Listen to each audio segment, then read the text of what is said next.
अस्सलामुअलैकुम dear students, आप लोगों के अपने यूट्यूब चैनल पर यस लर्निंग हब में वेलकम है। और इस यूट्यूब पर सेंड किए जाते हैं फर्स्ट ईयर और सेकंड ईयर के बेसिक केमिस्ट्री का सिलेबस, जो कि आप बहुत ही आसानी से सीखते हैं। तो जैसे कि आप सब जानते हैं, हमने chemistry chapter number 7 thermo chemistry वाला जो चैप्टर स्टार्ट किया हुआ है, उसका आज हम टॉपिक डिस्कस करना है हेज़ेस लॉ और उसकी एप्लीकेशन यानी बोर्न हैबर साइकिल के रिलेटेड। ठीक है, तो स्टार्ट करते हैं हमारा आज का लेक्चर। तो ये लॉ एक साइंटिस्ट थे जिनका नाम है जर्मन हेनरी हेस। उन्होंने इसको डिस्कवर किया था। ठीक है, उन्होंने इसको पेश किया था। उसने कहा कि जब एक केमिकल तब्दीली लाई जाएगी, तो जब एक रिएक्शन होगा जो उसमें हीट भी इवॉल्व होगी या एब्जॉर्ब होगी, और वो हमेशा सेम आएगी।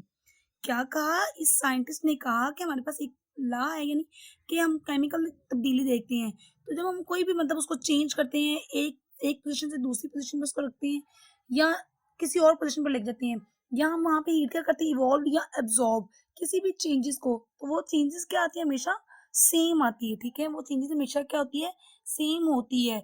आप इसको एक स्टेप में भी कर सकते हैं, आप इसको डिफरेंट स्टेप में भी कर सकते हैं। मिसाल के तौर पर यहाँ पर देखें, हम इस रिएक्शन को ए टू डी डायरेक्ट भी कर सकते हैं, लेकिन हम इसको स्टेप वाइज भी कर सकते हैं। मिसाल के तौर पर यहाँ पर देखें, ये स्टेप वाइज नीचे चला गया है।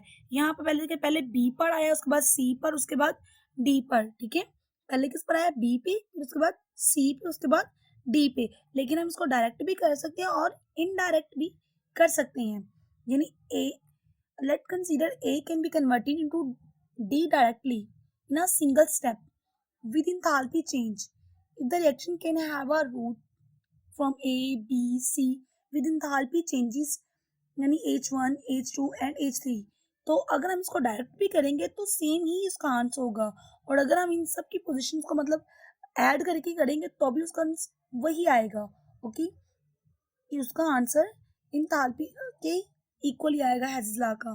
ठीक है, तो ये था हमारा हेज़ेस लॉ की, जिसमें क्या कहा गया कि जो ये एक्सपेरिमेंट था, ये लॉ था, डिस्कवर किया 1840 में जर्मन हेनरी हेस ने। ठीक है, तो उसने क्या स्टेटमेंट दी थी, उसने कहा था कि ये जो लॉ है, इसमें कोई केमिकल तब्दीली नहीं आएगी। जब हम एक रिएक्शन होगा तो इसमें हीट इवॉल्व भी हो सकती है, हीट एब्जॉर्ब भी हो सकती है, और वो हमेशा क्या होगी, सेम ही आएगी। ठीक है, जैसे कि यहाँ पर देखिए, अगर हम बात करें कि यहाँ पर हम लकड़ियाँ, ये जो लकड़ियाँ हैं, इन्हें थोड़ा थोड़ा करके जला लें, तो या एक ही दफ़ा में इकट्ठा करके जला लें, तो इसमें जितनी हीट है ये इतनी ही देगी। ठीक है, तो स्टूडेंट यहाँ पर जितनी हीट इसके अंदर छुपी हुई है, ये इतनी ही हीट रिवॉल्व करेगी। ठीक है, अगर हम वन बाय वन इनको जलाएंगे तो जो हीट आएगी उसका सम अप भी क्या होगा, इक्वल हो जाएगा। इसकी जो हमारे पास कंप्लीट है चीज़, कंप्लीट इसकी जो है हमारे पास रकम, उसके ही इक्वल आएगा। ठीक है, तो इतनी ही हीट देगा ये, जितनी हीट इसके अंदर छुपी हुई है, तो ये हीट इतनी ही रिवॉल्व करेगी। इसका मतलब है कि हम इसको इसको कलेक्ट करके जला लेंगे, थोड़ा थोड़ा करके जला लें, तो इनका का जो सम अप है वो डेल्टा एच के बराबर ही आएगा। तो इसको हम कहते हैं कांस्टेंट। तो ये कांस्टेंट हीट क्या है, हीट ऑफ समेशन है। ठीक है, ये कांस्टेंट हीट है हमारे पास, और इसको हम क्या कहते हैं, हीट ऑफ समेशन कहते हैं। ठीक है, तो इसको अगर जमा करें तो क्या इसका आंसर होगा, हमेशा सेम होगा। तो अब हम बात करते हैं वेरिफिकेशन ऑफ हेज़ेस लॉ की। ठीक है, अब हम किसकी बात करते हैं, वेरिफिकेशन ऑफ हेज़ेस लॉ की। यहाँ पर हम क्या बात करेंगे कि स्टूडेंट, इसको हम एक एग्जांपल की मदद से पढ़ते हैं। हमने सोडियम कार्बोनेट बनाना है। हमने क्या बनाना है, सोडियम कार्बोनेट।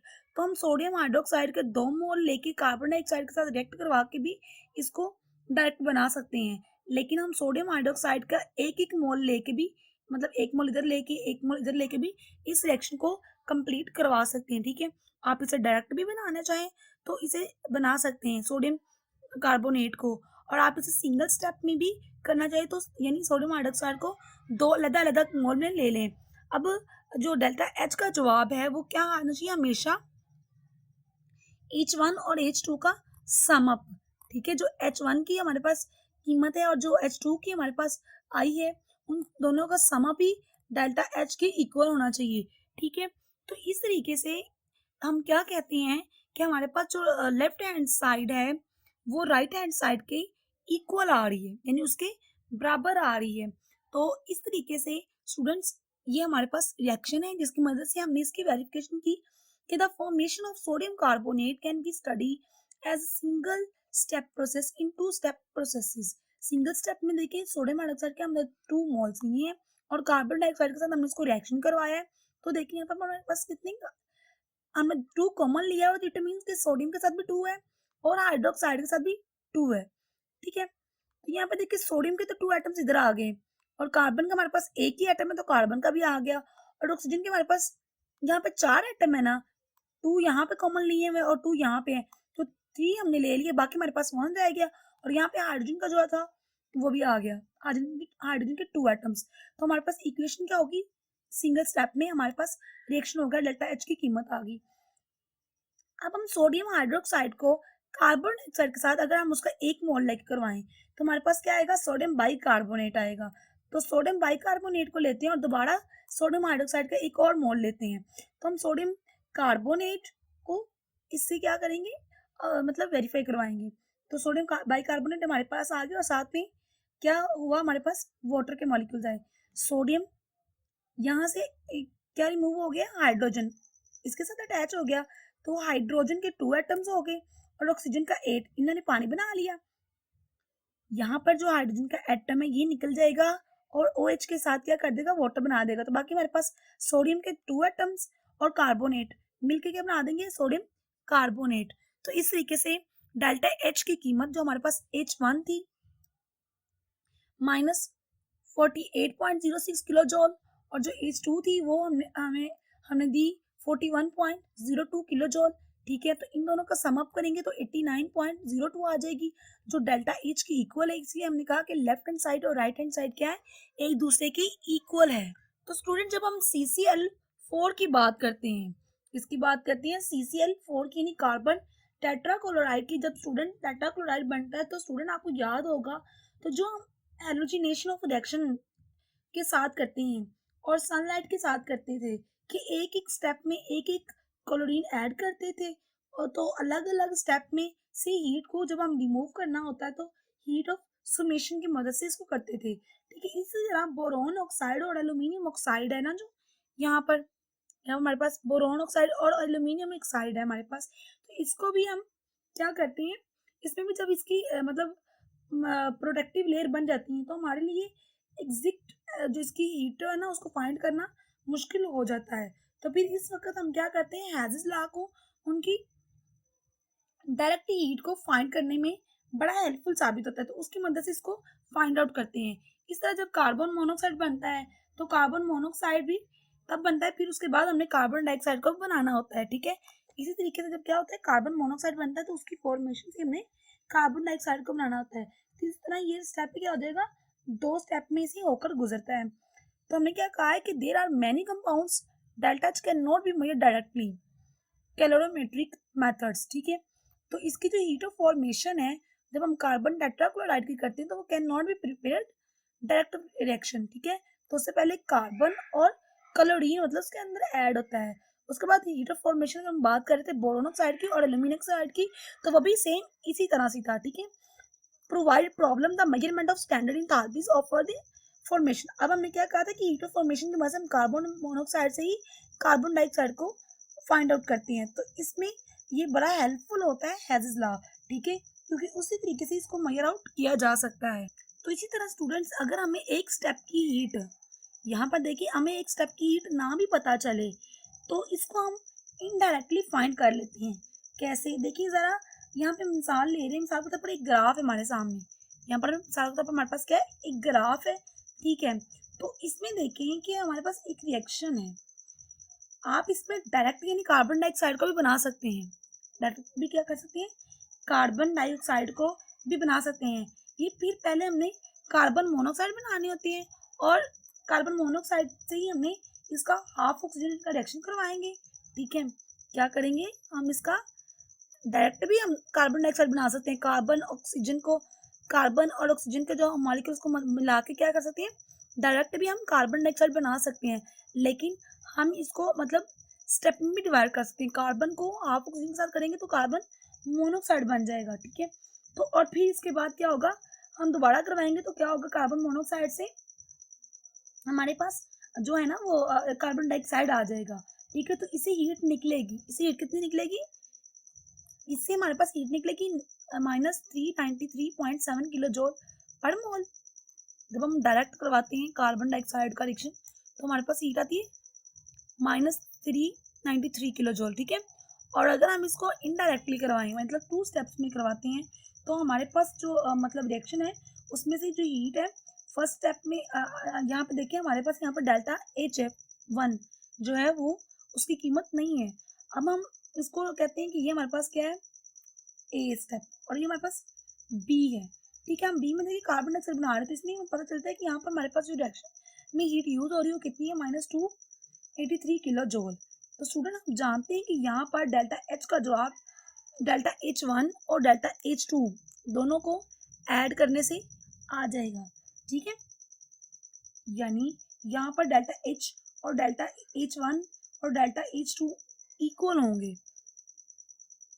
सम अप अगर हम करेंगे डायरेक्ट करेंगे तो ये आ जाएगी, हम इसको इनडायरेक्टली भी करवा सकते हैं स्टेप्स की मदद से, ठीक है। तो यहाँ पर जो हमारे पास आई है -110 किलो जूल पर mole is enthalpy change the formation of carbon monoxide, ठीक है।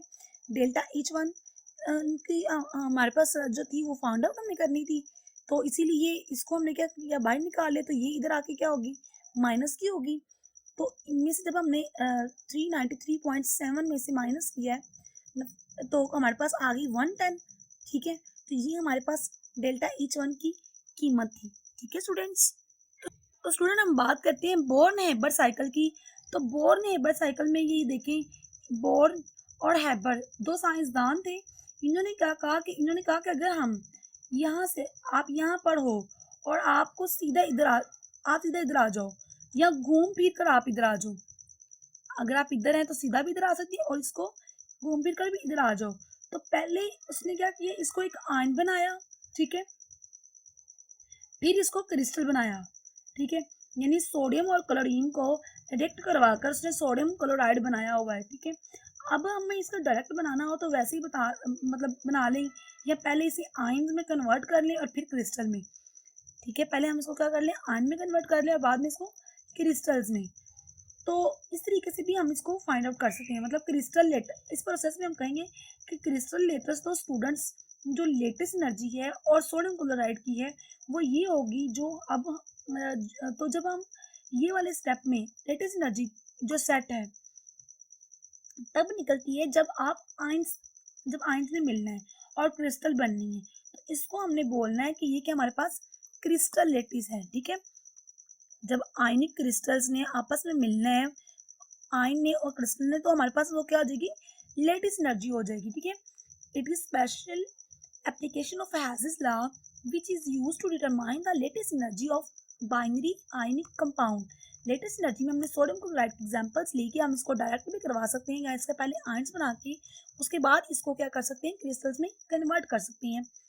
Standard enthalpy of formation of sodium chloride is -411 kilojoule मोल।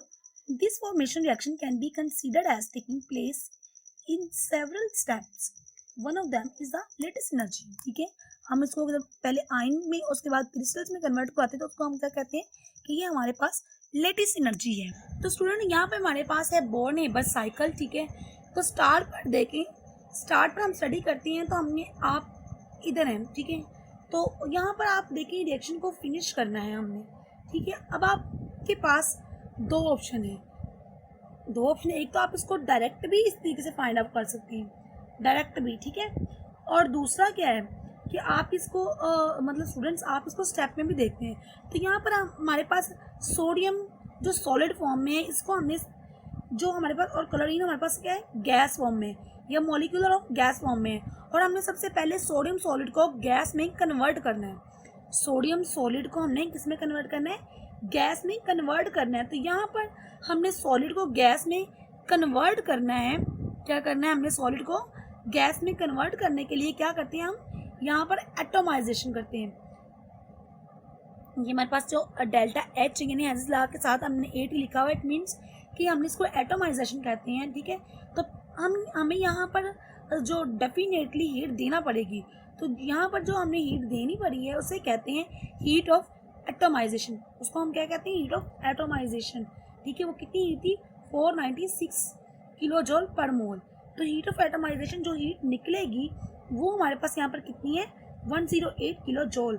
ठीक है, और हम दूसरे स्टेप में हम कहेंगे कि दूसरे स्टेप में हम क्या कहते हैं कि जिस तरीके से हीट ऑफ एटमाइजेशन यानी सोडियम की उसके बाद सोडियम गैस में आई है, तो इसको हमने आयंस में अब कन्वर्ट करना है। किस में कन्वर्ट करना है? आयंस में कन्वर्ट करना है। तो जब हम इसमें से इलेक्ट्रॉन निकालना है तो इस तरह से इलेक्ट्रॉन निकालेंगे तो हम इसको क्या कह देंगे कि ये क्या हमारे पास आयोनाइजेशन है। ठीक है, अब ये क्या हम इसको कह देंगे कि ये हमारे पास क्या है आयोनाइजेशन एनर्जी है। तो इस स्टेप में हम इसको आयोनाइजेशन एनर्जी में जो बात करते हैं कि सोडियम की, और उसके जवाब में आता है कि ये 496 किलो जॉल पर मोल। तो इसके बाद हमने इसको जो क्लोरीन है उसकी क्या कर दी है गैसियस की फॉर्म में से हमने इसको एटॉमिक फॉर्म में कर दी है। उसको हमने गैसियस की फॉर्म में से किस में कर दिया है एटॉमिक फॉर्म में कन्वर्ट कर दी है। ठीक है, तो हमने इस स्टेप में क्या किया है, हमने इस क्लोरीन को गैस में से लेकर आए हैं और इसके लिए हमने हीट करना पड़ेगा, यानी इस बॉन्ड को तोड़ना पड़ेगा। जो इनके दरमियान में बॉन्ड है उसको तोड़ना पड़ेगा। तो इस बॉन्ड के तोड़ने को हम एक और भी नाम देते हैं, उसको हम क्या कहते हैं, इसको हम यानी इसमें जो एटमाइजेशन जो हमने कहते हैं इसे हम heat of bond dissociation energy भी कहते हैं। ठीक है, और वो कितनी हमारे पास है, कितनी देनी पड़ी हमें 121 किलो जॉल, यानी क्लोरीन में से एक स्टेप इलेक्ट्रॉन देना है तो इसको हम इलेक्ट्रॉन अफिनिटी कहते हैं। जब हमें क्लोरीन में से इलेक्ट्रॉन देना है तो इसको हम इलेक्ट्रॉन अफिनिटी कहते हैं, क्योंकि इसके ऊपर हमने आयन बनाना है। इसके ऊपर हमने क्या बनाना है आयन बनाना है। जब हम इसके ऊपर आयन बनाते हैं तो इसके लिए जो हीट हमें हमारे पास निकली है वो कितनी है 349 किलो जॉल पर मोल। ठीक है, कितनी हीट निकली है। तो यहाँ पर हम इसको डायरेक्ट भी HX में कन्वर्ट कर सकते हैं, नहीं सीधा भी इसको इस जगह पर ले आएंगे। तो इसको हम कहते हैं, इसको हम क्या करते हैं कि हम इसको डायरेक्ट भी हीट ऑफ मतलब लेटिस एनर्जी में लेके आ सकते हैं, जिसको हम हीट ऑफ लेटिस कहते हैं। तो जवाब इतना ही है जितना हम पीछे कह कर आए, यानी -787 निकलेगा। यानी हमारे पास जो टारगेट है इसको मालूम करने का वो कितना है, वो 787 है। तो स्टूडेंट्स अगर हम कंप्लीट सीक्वेंस यानी सारे स्टेप जो हमने किए हैं स्टेप उसकी बात करें तो हमने सबसे पहले क्या किया था, हमने सोडियम सॉलिड को किस में कन्वर्ट किया था, सोडियम गैस में। तो इसमें जो हमारे पास एनर्जी निकली थी वो कितनी थी 108 किलो जॉल पर मोल। ठीक है, तो इतनी एनर्जी निकली थी। दूसरे स्टेप में हमने क्या किया था, सोडियम पॉजिटिव आयन को कन्वर्ट किया था हमने। तो उसमें तो हमने ऐसे में क्या किया था, यानी जो हमारे पास एटम था उसको कन्वर्ट किया था। और तीसरे स्टेप में हमने क्या किया था, तीसरे स्टेप में हमने उसमें से जो हमारे पास एटम थे उसको कन्वर्ट किया था और हमने इलेक्ट्रॉन देकर आयन यानी नेगेटिव आयन बना दिया था। और डेल्टा एच एक्स में उसके बाद क्या किया था, डेल्टा एच एक्स में जो उसके अंदर 4 स्टेप है उसके अंदर हमने क्या था कि उसके अंदर 4 स्टेप्स हो रहे हैं। और 4 स्टेप में हमारे पास सीधा स्टेप भी इसी तरीके से रीजनरेट होता है। यानी पहले स्टेप में हमने सब्लिमेशन की थी, सोडियम से गैस में कन्वर्ट किया था, उसके बाद आयोनाइजेशन की थी यानी इलेक्ट्रॉन को रिमूव किया था। उसके बाद जो हमारे पास क्लोरीन था उसके मतलब हमने क्या की थी, उसको इतनी एनर्जी उसमें से निकली थी और उसके बाद हमने जो क्या कन्वर्ट किया था, आयन कन्वर्ट किया था और उसके लिए उसमें से 349 किलो जॉल पर मोल एनर्जी निकली थी। तो students heat of lattice energy जो हमने फाइंड करनी थी, हीट ऑफ लेटिस एनर्जी है जो हमने क्या करनी थी फाइंड करनी थी। तो हम लेटिस एनर्जी को डेल्टा एच एफ की वैल्यू हमारे पास जो डेल्टा एच एक्स की हमने निकाल ली है। ठीक है, और हमारे पास अब हमने फाइंड आउट क्या करनी है, हमने डेल्टा जो एच है लेटिस एनर्जी उसको फाइंड आउट करना है। ठीक है, तो एच एफ ने हमने डायरेक्ट बनाया था और एच एक्स में हमने क्या किया था, हमने 4 स्टेप्स की मदद से उसको फाइंड आउट किया था, उसका सम करके डेल्टा एच वन यानी उसमें हमने सॉलिड वैल्यू बनाया, उसके बाद आयोनाइजेशन एनर्जी, उसके बाद एटमाइजेशन और उसके बाद इलेक्ट्रॉन अफिनिटी को हमने सम अप करना है। ठीक है, तो वो जो हमारे पास थी इस तरीके से हमने डेल्टा एच एक्स को फाइंड आउट किया है। हम इसमें से हमने सिर्फ क्या किया, हमारे पास 4 स्टेप थी उनको हमने जमा किया। तो स्टूडेंट्स हम इसको सॉल्व करेंगे तो क्या आएगा, -4 -787 किलो जॉल पर मोल। तो इसका मतलब ये कि हमारे पास स्टेप की जो हीट नहीं पता चली थी उसको हम इनडायरेक्टली हेज़ेस लॉ की मदद से फाइंड आउट कर सकते हैं, ठीक है। तो और ये हमें हेल्प करता है कि हम ज़्यादातर लेटेस्ट एनर्जी को फाइंड करने में, हमने लेटेस्ट एनर्जी को जब भी स्टेप यानी डिफरेंट स्टेप में से गुजार सकते हैं और डायरेक्ट में से भी, और ये हमारे लिए बहुत हेल्पफुल होता है लेटेस्ट एनर्जी को फाइंड आउट करने में। तो lattice energy gives us some idea of the force of attraction between sodium positive or chlorine negative ion. It's also help in discussion the structure, bonding and properties of ionic compounds. तो ये था हमारा हेज़ेस law और हमारे पास born Herbert cycle, जिसमें हमने latest energy को find out कर ली है। तो मिलते हैं नेक्स्ट लेक्चर में जल्द ही। अल्लाह हाफिज़।